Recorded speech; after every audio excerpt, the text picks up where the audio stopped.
Hello friends, आज हम 111 number का हमारा क्वेश्चन इस सीरीज़ के अंदर डिस्कस करेंगे। और इस सीरीज़ से रिलेटेड मुझे बहुत सारे कमेंट मिले हैं जिसमें आप ये बोल रहे हो DSSS, KVS और नवोदय के भी हम कंप्यूटर के क्वेश्चन डिस्कस करें।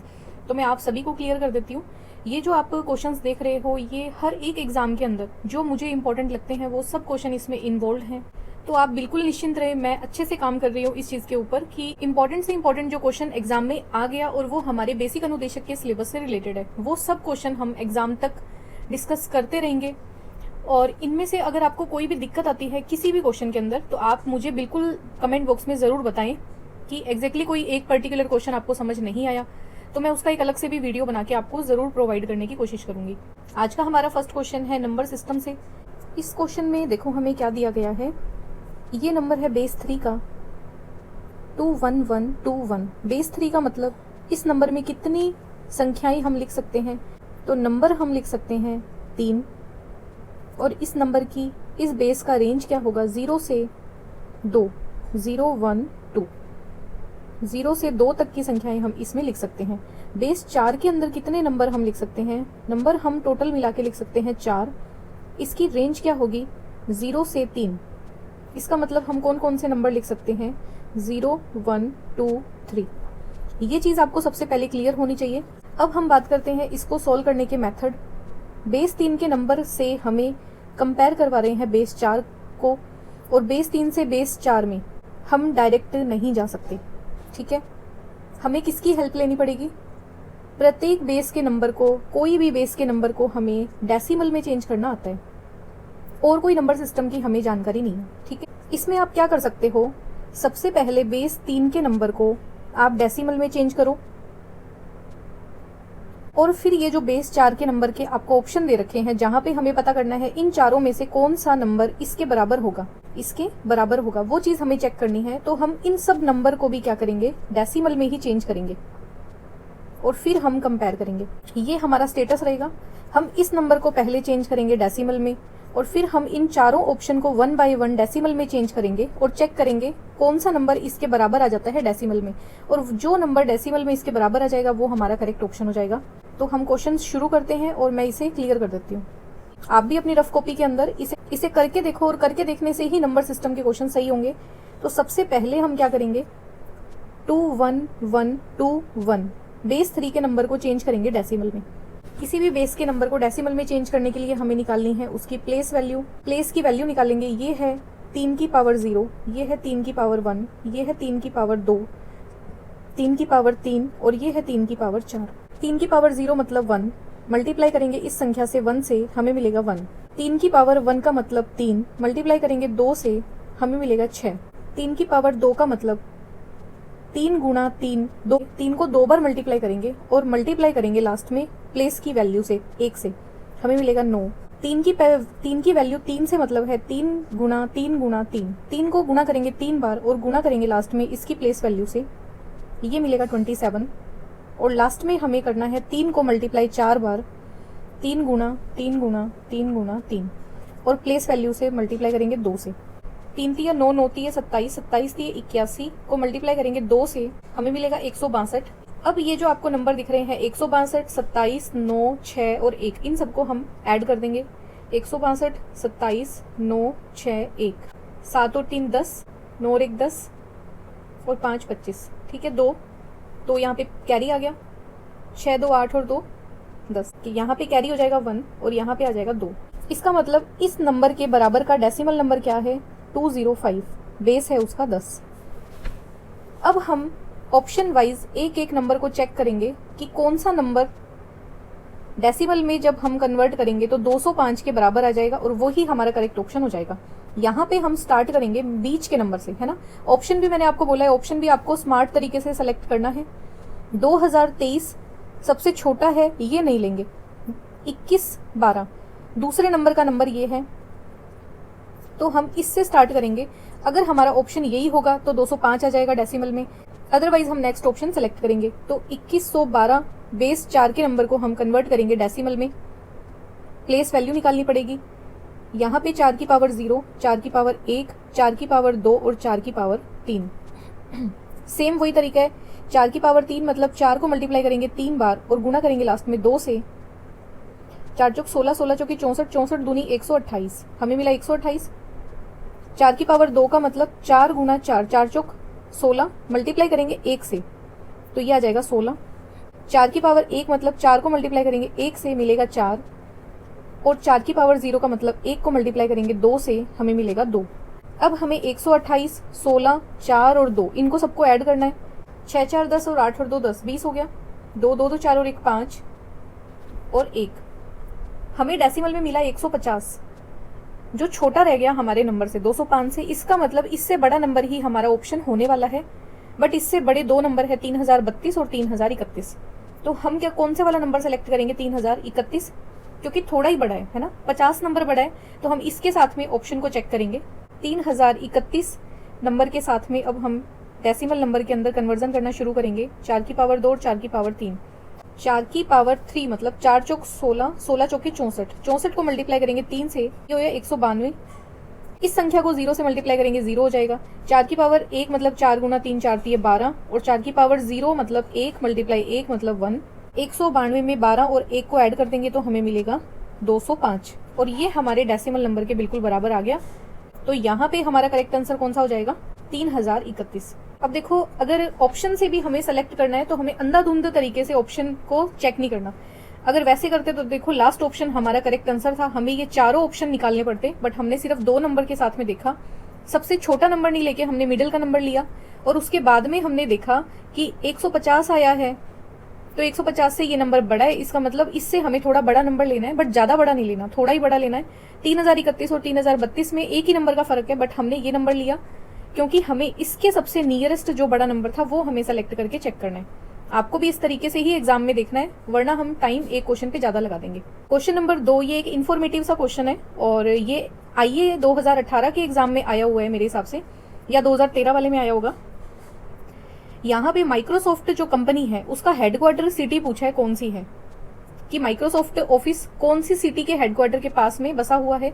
वॉशिंगटन, फ्लोरिडा, न्यूयॉर्क और टोरंटो।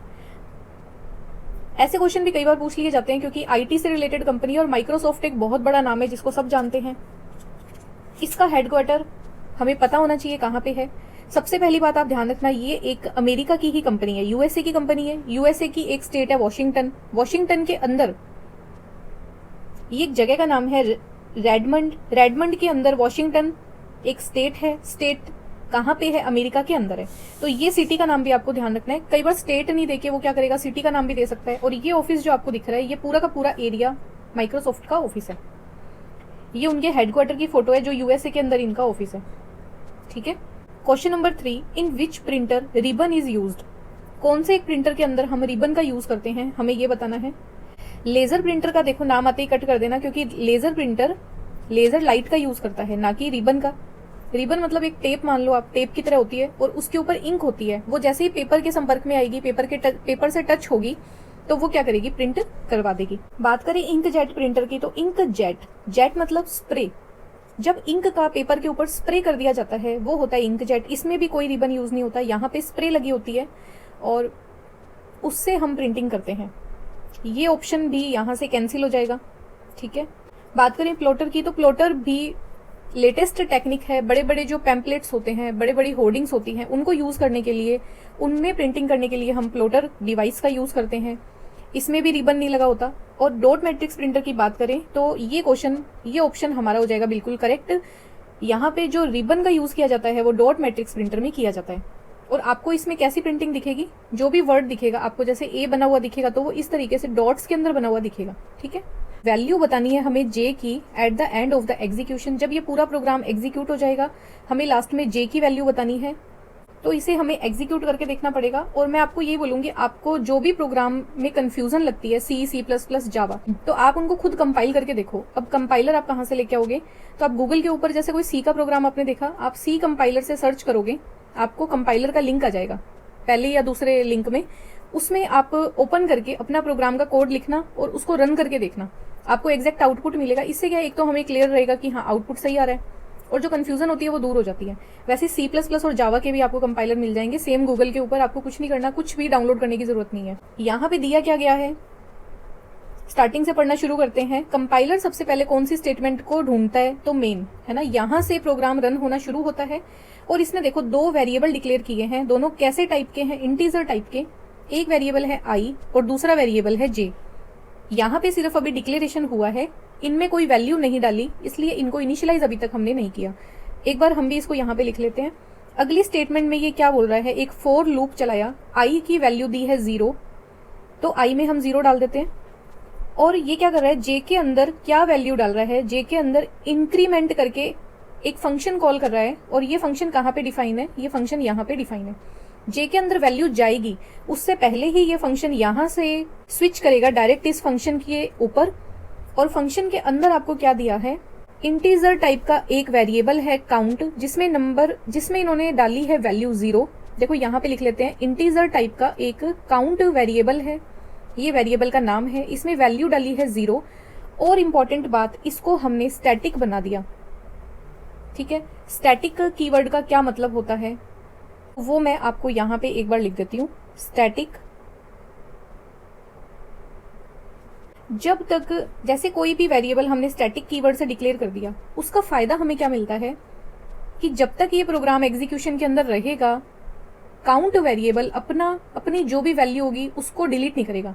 जैसे अगर मैंने इसमें 0 डाल दी तो 0 रहेगा, अगर मैं इसमें 2 डाल दूं तो 2 रहेगा, फिर मैं इंक्रीमेंट करके 3 डाल दूं तो 3 रहेगा, फिर मैं कुछ काउंटिंग करके इसमें 5 डाल दूं तो 5 रहेगा। और पूरे एग्जीक्यूशन के दौरान ये अपनी वैल्यू कभी भी डिलीट नहीं करता, इसके अंदर वैल्यू हमेशा अपडेट रहती है। अब हम इस प्रोग्राम को एग्जीक्यूट करके देखते हैं। इसमें अभी वैल्यू क्या है, 0। नेक्स्ट स्टेटमेंट क्या बोलती है कि काउंट के अंदर आप काउंट और आई को ऐड कर दो। देखो आई की वैल्यू क्या है, आई की वैल्यू है 0, जो हमने फंक्शन में पास की है।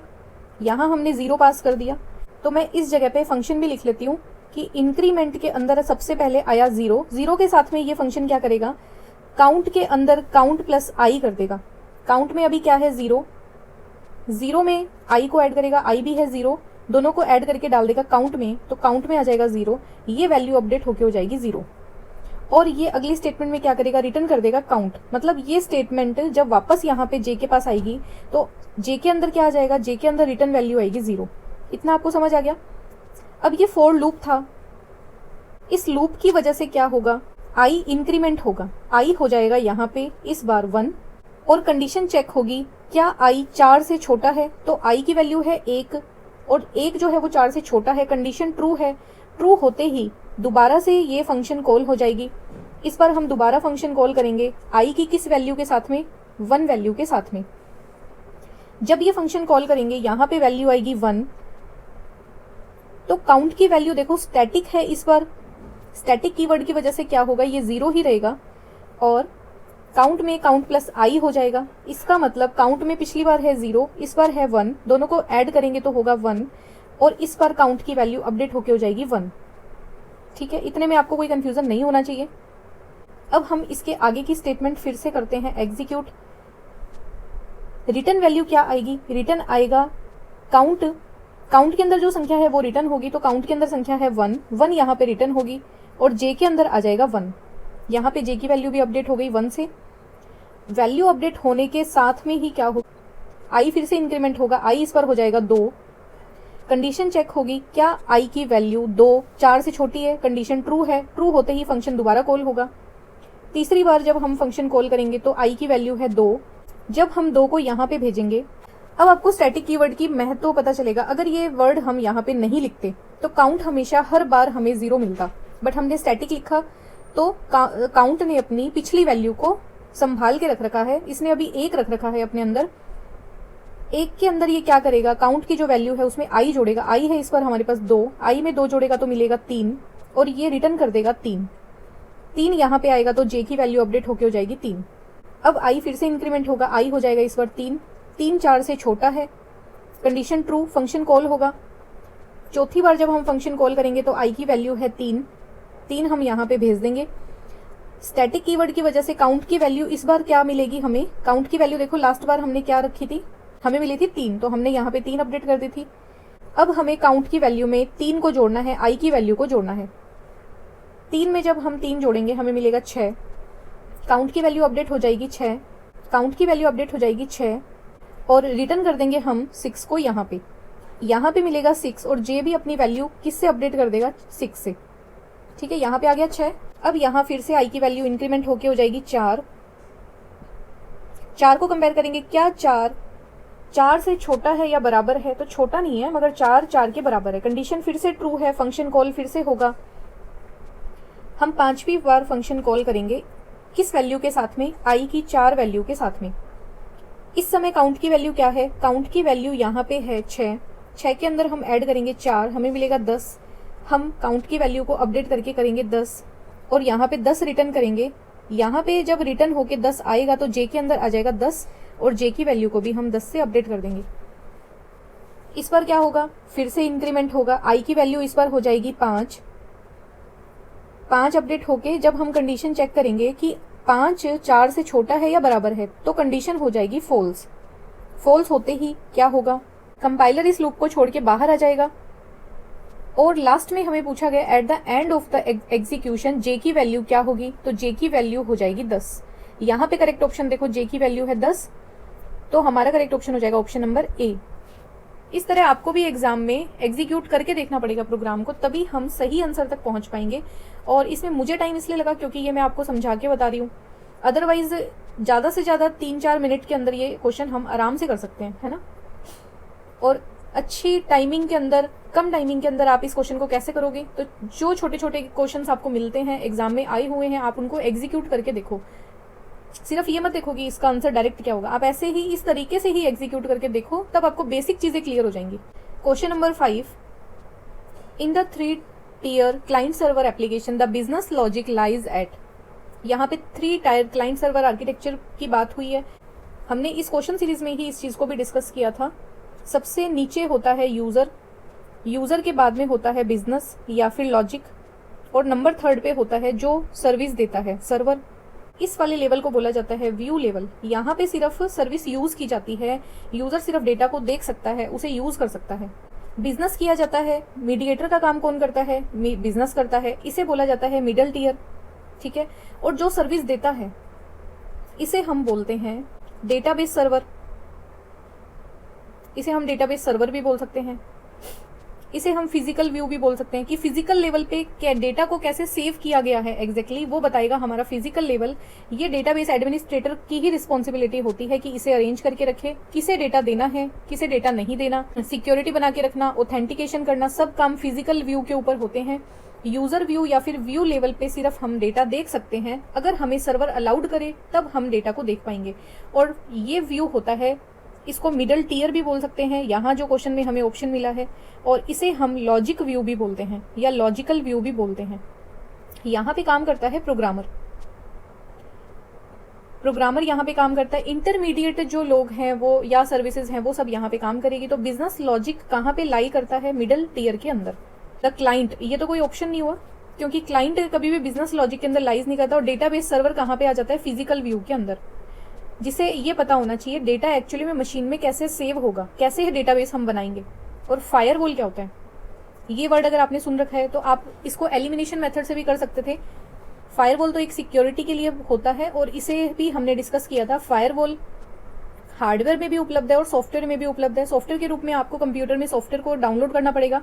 हार्डवेयर के रूप में आपको अगर लगाना है तो जैसे आप मोडेम देखते हो या फिर नेट लेने के लिए जो ब्रॉडबैंड की वो डिवाइस आती है वो लगाते हो, वैसे ही फायरवॉल का एक डब्बा आ जाएगा, उसे आप अपने कंप्यूटर में नेट कनेक्ट करने से पहले लगाओगे और ये आपकी कंप्यूटर को सिक्योरिटी प्रोवाइड करवाएगा। यहाँ करेक्ट ऑप्शन हो जाएगा number 3। Next question, multi point topology के बारे में पूछा गया है। कौन सी एक टोपोलॉजी मल्टी पॉइंट टोपोलॉजी भी होती है? एक एक करके देखेंगे। स्टार कैसी होती है? बीच में हब होता है या फिर स्विच होता है और सारे कंप्यूटर आपस में कनेक्टेड होते हैं, इस तरह का आर्किटेक्चर होता है। मैश में क्या होता है? जितने भी कंप्यूटर होंगे कंडीशन है कि सब आपस में कनेक्टेड होने चाहिए और एक डेडिकेटेड लिंक के साथ में कनेक्टेड होने चाहिए। अब आप ये मान लो कि अगर आपको पानी का कनेक्शन चाहिए तो आप पीएचईडी डिपार्टमेंट से अपनी एक पर्सनल पानी की पाइप लाके लगा लोगे। सीधा ही जो उनका ऑफिस होगा वहां से आप पर्टिकुलर एक पाइप अपने घर तक स्पेशल लगा लोगे, उसे बोलेंगे डेडिकेटेड लाइन, कि वो सिर्फ आपके घर के लिए आएगी। रिंग में क्या होता है? सभी नोड्स या सभी कंप्यूटर एक रिंग में जुड़े होते हैं, एक ही बेस लाइन होती है और सब आपस में कनेक्टेड होते हैं। बस क्या होती है, इसमें आपको एक केबल मिलती है जिसको हम बेस केबल बोलते हैं। इस केबल से बहुत सारी नोड्स कनेक्टेड होती हैं, प्रिंटर कनेक्टेड होता है। इस कनेक्टर को बोला जाता है टी कनेक्टर, और सब डिवाइसेस आपस में जुड़ी हुई होती हैं। यहाँ पे प्रिंटर भी हो सकता है और कंप्यूटर भी हो सकता है।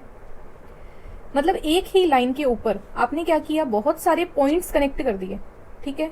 इस वजह से बस टोपोलॉजी को बोला जाता है मल्टी पॉइंट। और ये काफी इंटरेस्टिंग क्वेश्चन है, बहुत सारे एग्जाम में पूछा भी गया है।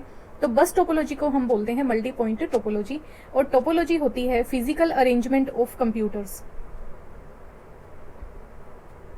आपको अगर कोई कंप्यूटर को आपस में कनेक्ट करना है तो उनको आप कैसे कनेक्ट करोगे? आप उन कंप्यूटर को पर्सनली कनेक्ट करोगे, हर एक कंप्यूटर को आपस में एक एक करके कनेक्ट करोगे, या फिर आप बीच में अपना खुद का एक मेन कंप्यूटर लगाओगे और बाकी कंप्यूटर को उस मेन कंप्यूटर से कनेक्ट करोगे, या फिर आप एक कंप्यूटर को कनेक्ट करोगे फिर उससे दूसरा करोगे फिर उससे तीसरा करोगे, इस तरीके से करोगे। ये आपके ऊपर डिपेंड करता है, आपके यूज के अकॉर्डिंग डिपेंड करता है। कोई भी इसमें घटिया नहीं है, कोई भी इसमें बढ़िया नहीं है, पूरा टोटली डिपेंड करता है कि आपको कैसे नेटवर्क की रिक्वायरमेंट है। और जियोग्राफिकली कंडीशन में हम इसका जो वायर्स का कनेक्शन करते हैं उसे बोला जाता है टोपोलॉजी। इन छोटी छोटी चीजों का भी आप ध्यान रखोगे। और एक चीज सबसे रिलायबल होती है, सबसे सिक्योर होती है और सबसे फास्ट होती है मैश टोपोलॉजी। ये आप थोड़ा सा ध्यान रखना। मल्टी पॉइंट बोला जाता है बस टोपोलॉजी को। Next question, which of the following keyboard is fastest? यहाँ पे हमें बताना है कि कीबोर्ड कौन सा फास्टेस्ट है। तो आपको पहला क्वेश्चन तो दिमाग में ये आएगा कि कीबोर्ड कौन सा फास्ट होता है, उससे तो हम डेटा इंसर्ट करते हैं कंप्यूटर में। बट आपने देखा होगा ए के बाद आपको बी नहीं मिलता है ना। कीबोर्ड में सब कीज अलग अलग रखी हुई होती हैं, तो वो हमारे टाइप करने की स्पीड को भी मैटर करती है। हम जिस तरीके से टाइप करते हैं, जो वर्ड हमें ज्यादा यूज आते हैं वो पास पास में रखे जाते हैं। तो कीबोर्ड का भी अपना एक अरेंजमेंट होता है। यहाँ पे जो कीबोर्ड हम यूज करते हैं वो क्वाटी कीबोर्ड है, एक होता है न्यूमेरिक, एक होता है डुआर्क, एक होता है अल्फा न्यूमेरिक। तो पूछा है सबसे फास्टेस्ट कौन सा है। मैं आपको थोड़ा सा कंपैरिजन बता देती हूँ। ये कीबोर्ड है जो हम यूज करते हैं, इसे क्वाटी कीबोर्ड बोलते हैं, और ये है डुआर्क। डुआर्क जो कीबोर्ड है वो इस तरीके का होता है। हमारे वाले में ए के बाद एस होता है, इसमें होता है ए के बाद ओ, फिर ई यू आई। देखो इसमें कुछ कुछ आपको अलग अलग मिलेंगे ना, वर्ड्स लिखने का अरेंजमेंट अलग अलग है। सबसे फास्टेस्ट की बात करें तो डुआर्क कीबोर्ड जो है वो सबसे फास्ट होता है। इसमें अगर आप टाइपिंग करोगे तो आप सबसे तेज गति से टाइपिंग कर सकते हो। लिखने का अलग अलग तरीका है, बस इसमें यही डिफरेंस होता है ना। ये आप थोड़ा सा ध्यान रखना। यहाँ पे हमारे वाले में पी होता है, इसमें एल यूज लिया जाता है। Next question, which of these is described as multiport repeater? इनमें से कौन सी एक ऐसी डिवाइस है जिसे हम मल्टीपोर्ट रिपीटर भी डिस्क्राइब कर सकते हैं? इनमें से कौन सी एक ऐसी डिवाइस है जिसको हम एज अ मल्टीपोर्ट रिपीटर भी यूज कर सकते हैं? मल्टीपोर्ट रिपीटर की तरह वो काम भी कर सकता है। तो हमें थोड़ा ध्यान रखना है कि हब क्या होता है ना। सबसे पहले तो हब एक एक्टिव और एक पैसिव, देन होता है ब्रिज, और एक होता है एम्पलीफायर। एम्पलीफायर क्या करता है, जैसे आपने बहुत सारे गानों में इस वर्ड का नाम सुना होगा। आपकी जो भी मतलब गाने की आवाज होती है उसकी पिच हाई कर देता है, एम्पलीफाई कर देता है। और रिपीटर क्या करता है, रिपीटर सिग्नल को रिपीट करता है, उतनी ही एनर्जी देता है सिग्नल को जो वो काफी दूर चलने के बाद लॉस कर देती है। जैसे हमने यहाँ से भेजना शुरू किया और मान लेते हैं 1 किलोमीटर के दायरे में जाते जाते ये सिग्नल थोड़ा वीक होना शुरू हो गया, हम यहाँ पे रिपीटर लगाएंगे तो वो अपनी उसी गति के साथ में, उतनी ही स्पीड के साथ में चलना शुरू हो जाएगा वापस से, और वापस 1 किलोमीटर के बाद हमें फिर से रिपीटर लगाना पड़ेगा।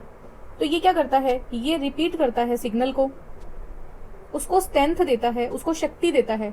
एक तरह से ये मान लो कि हमने उसको यहाँ पे ग्लूकोज पिला दिया है ना, वो पीते ही क्या हुआ, उसने अपनी वापस से एनर्जी गेन की और उसी स्पीड से वो वापस से ट्रेवल करना शुरू कर देगा। हब डिवाइस के बारे में आप काफी जगह पे सुना होगा आपने। हब क्या होता है, जैसे मान लेते हैं बीच में एक हब डिवाइस है और ये आपस में बहुत सारे सीपीयू, बहुत सारी नोड्स को कनेक्ट करके अपने पास रख रखा है। स्टार टोपोलॉजी में भी हम हब को यूज करते हैं। एक हब होता है एक्टिव और एक होता है पैसिव। पैसिव मतलब बेवकूफ, बिल्कुल ही डम होता है, और हब को बोला भी जाता है डम डिवाइस, जिसके पास ना तो अपना कोई दिमाग होता है ना ही वो लगाने की कोशिश करता है ना। इसे हम इंस्ट्रक्शन देते हैं कि आप ये एक पैकेट है, ये कोई डेटा है, उसे सेंड कर दो। हब क्या करेगा, सबको सेंड कर देगा। इसको मतलब नहीं है कि किसे भेजना है किसे नहीं भेजना, ये सबको भेज देगा। और भेजने के बाद जिसका डेटा है वो अपने आप पहचान लो और रिसीव कर लो, जिसका नहीं है वो उस डेटा को मत पढ़ो, डिस्कार्ड कर दो, है ना। हब अपनी तरफ से कोई टेंशन नहीं लेता, डम डिवाइस है, बेवकूफ है, जो भी डेटा आता है वो सबको पास कर देता है, जो भी डेटा आता है वो सबको भेज देता है। बट एक्टिव हब क्या करता है, एक्टिव हब पैसिव हब से थोड़ा सा अच्छा होता है, वो चेक कर लेता है कि भाई इसमें कोई वायरस तो नहीं है, ये कोई फेक फाइल तो नहीं है ना। मगर वो भी क्या करेगा, वो भी सबको भेजेगा, भेजने वाले काम में उसने कोई अपने आप में इंप्रूवमेंट नहीं किया। इस वजह से हम यूज करते हैं स्विच को, और स्विच क्या करता है, जिसका डेटा है उसी को ही भेजेगा। जैसे हमने इन डिवाइसेस को नाम दिए ABCDE, डी ने कोई डेटा भेजा बी के लिए, ठीक है। तो स्विच अगर यहाँ पे होता हब की जगह पे, हब तो सबको भेज देता, बट स्विच क्या करेगा, उस डेटा को रिसीव करेगा और देखेगा ये कहाँ भेजना है, और फिर वो पहचानेगा अगर अच्छा बी के पास भेजना है तो वो पर्टिकुलर एक ही डिवाइस को वो डेटा भेजता है। ये होता है स्विच का काम। अब मल्टी पोर्ट रिपीटर हम किसे डिस्क्राइब कर सकते हैं, तो हम एक्टिव हब को बोल सकते हैं कि इसको हम as a multi port repeater भी यूज कर सकते हैं। बाकी आपको पता होना चाहिए कि स्विच और हब ये दोनों ही डिवाइसेस एज अ रिपीटर भी काम कर सकती है ना। इसमें एक अलग से कुछ फंक्शनैलिटी ऐड करनी पड़ती है और वो रिपीटर की तरह काम करती है। बट मल्टी पोर्ट रिपीटर हम किसको सजेस्ट कर सकते हैं, आप एक्टिव हब को यूज कर सकते हो। ब्रिज का पूरा कॉन्सेप्ट ही अलग होता है, और एम्पलीफायर का मतलब साउंड को एम्पलीफाई करना, बढ़ाना उसको, ठीक है। तो यहाँ पे करेक्ट ऑप्शन हो जाएगा option number 2। Next question, we can take internet service by. हम इंटरनेट सर्विस कैसे यूज करते हैं, डायल अप से, लीज्ड लाइन से, या सिर्फ लीज्ड लाइन से और डायल अप से। डायल अप से भी हम इंटरनेट को यूज करते हैं, इंटरनेट की सर्विस यूज करते हैं, और लीज्ड लाइन से भी इंटरनेट सर्विस यूज की जाती है। दोनों के मैं एग्जांपल लेके आई हूँ। डायल अप का मतलब होता है, आप जैसे ध्यान होगा कुछ टाइम पहले जब हम इंटरनेट का कनेक्शन लेते थे तो BSNL से हमारे घर के ऊपर एक फोन देके जाते थे वो साथ में। उस फोन से एक वायर कनेक्टेड होती थी, बीच में मोडेम में जाती थी, और मोडेम से एक इंटरनेट की वायर हमारे कंप्यूटर में लगती थी। अगर कभी हमारा इंटरनेट ना चले तो सबसे पहले हम इस फोन को चेक करते थे, भाई इसमें रिंग आ रही है या नहीं आ रही है ना। अगर फोन कनेक्टेड है, सब कुछ बढ़िया है, तो उसमें नेट चलना चाहिए। और ये कनेक्शन भी कैसे एस्टेब्लिश होता था कि हम दूसरे वाले जो साइड में जिन्होंने डायल अप कनेक्शन ले रखे हैं उनके मोडेम के थ्रू होते हुए हम उनके साथ डेटा कम्युनिकेशन कर पाते थे। लीज्ड लाइन कनेक्शन कैसे होते हैं, देखो डायल अप में कभी स्पीड आती थी, कभी नहीं आती थी, कभी कनेक्शन पूरे पूरे दिन काम ही नहीं करता था। बट लीज्ड लाइन का मतलब क्या होता है, आप कंपनी वालों से, जैसे मान लेते हैं फॉर एग्जांपल जियो कंपनी है, जियो कंपनी से आपने लीज्ड लाइन कनेक्शन अगर लिया है, मान लेते हैं आपने 50 MBPS का कनेक्शन ले लिया, तो जियो आपको ये गारंटी करेगा कि 50 MBPS से कम की स्पीड मैं आपको कभी होने ही नहीं दूंगा। ये होता है लीज्ड लाइन। महंगे होते हैं कनेक्शन, जैसे कहते हैं ना 99 साल की लीज हो जाती है हमारी जमीन के ऊपर, भाई 99 साल का हम कब्जा गवर्नमेंट से अप्रूव करवा लेते हैं। उस तरीके से ही इस 50 MBPS के ऊपर आपने लीज्ड ले लिया, आपने इसे खरीद लिया, और इस लीज्ड लाइन कनेक्शन के अंदर आपको कंफर्म हर टाइम 50 MBPS की स्पीड मिलेगी, और कंपनी वाले ये गारंटी करते हैं कि इससे आपकी कम स्पीड हम होने नहीं देंगे। जो इंडस्ट्रीज पूरी की पूरी काम ही किस पे कर रही होती है, जैसे नेटवर्क पे, तो उनके लिए इस तरह का कनेक्शन होना बहुत ज्यादा रिक्वायरमेंट होती है उनको। भाई नॉर्मल आम यूजर है, फोन का कनेक्शन अगर 2 मिनट चला जाएगा तो फोन कट हो जाएगा, उससे कोई फर्क नहीं पड़ता ज्यादा। बट अगर हम बात करें किसी ऐसी कंपनी की जो पूरा इंटरनेट से चल रही है, वहां पे अगर कोई कॉल लॉस हो जाती है या फिर वहां पे इंटरनेट चला जाता है तो बहुत बड़ा लॉस भी हो सकता है। तो उस जगह पे नेटवर्क हमें देना जरूरी है, वहां के नेटवर्क कभी भी डाउन नहीं होते, ठीक है। Next question, which level of abstraction describe how data are stored in the database. अब देखो ये क्वेश्चन हमने अभी थोड़ी देर पहले डिस्कस भी किया है। इसमें 3 लेवल होते हैं। एक होता है व्यू लेवल, ये होता है यूजर के लिए। एक होता है प्रोग्रामर के लिए, ये होता है लॉजिकल लेवल, और एक होता है फिजिकल लेवल। लॉजिकल लेवल का क्या काम होता है, जैसे कोई कोडिंग लिखना, उस सिस्टम का यूज करना, कोडिंग लिखना, कैसे डेटा रिट्रीव करेंगे, कैसे हमें डेटा मिलेगा। मुझे डेटा चाहिए कि मुझे पता करना है 70 नंबर से ज्यादा कितने स्टूडेंट हैं, तो मैं क्या करूंगी, एक ऐसा फंक्शन बना दूंगी जिसमें मुझे ये आउटपुट मिल जाए और मुझे उन बच्चों के नाम मिल जाए जिन्होंने 70 नंबर से ऊपर नंबर लिए हैं, ठीक है। बट ये रिकॉर्ड रखा हुआ किसने है, फिजिकल लेवल पे डेटाबेस एडमिनिस्ट्रेटर ने। उसने कोई टेबल बनाई होगी स्टूडेंट की, उसमें उस स्टूडेंट का पूरा डेटा भी रखा हुआ होगा, और इस प्रोग्रामर को उसने अलाउड भी किया होगा, जो भी तुम्हें डेटा निकालना है वो आप इसमें से यूज कर सकते हो, बट आप पर्टिकुलर नंबर देख सकते हो, आप बच्चों की डिटेल नहीं देख सकते, है ना। कुछ रेस्ट्रिक्शन भी लगाएगा ये। तो डेटा को कैसे सेव किया जाता है, how the data are stored in the database, ये कौन देखता है, ये देखता है फिजिकल लेवल पे। और व्यू लेवल पे क्या होता है, व्यू लेवल तो नॉर्मल होता है यूजर के लिए। यूजर बोलेगा कि मुझे कुछ चीजें यूज करनी है, उसे ना तो मतलब है लॉजिकल से, वो ना तो कोडिंग लिखेगा और वो ना ही ये सोचेगा कि इस डेटा को कैसे सेव किया, टेबल में सेव किया, फोल्डर में किया, फाइल में किया। यूजर को इससे कोई मतलब नहीं है। यूजर को बस ये देखना है भाई मेरे पास कितने बच्चे हैं, उनका क्या डेटा है, वो सिर्फ डेटा देखेगा। ठीक है, व्यू करेगा, सिर्फ देखेगा उस डेटा को। देखने का काम, यूज करने का काम यूजर का, उसको अरेंज करने का, डेटा यूजर को कैसे दिखाना है, लॉजिकल लेवल पे काम करेगा। बीच वाली लेयर उसे बोलते हैं लॉजिकल लेवल। और एक्चुअली काम कैसे होता है, कैसे डेटा सेव होता है, वो पूरी रिस्पॉन्सिबिलिटी होती है डेटाबेस एडमिनिस्ट्रेटर की, फिजिकल लेवल के ऊपर जो काम करेगा उसकी। तो यहाँ पे करेक्ट ऑप्शन हो जाएगा ऑप्शन नंबर 1। क्वेश्चंस आपको कैसे लगे आप मुझे जरूर बताएं। वीडियोस अच्छी लग रही हैं तो आप इसे लाइक करें, चैनल को सब्सक्राइब जरूर करें। मिलते हैं नेक्स्ट वीडियो में। Thanks for watching.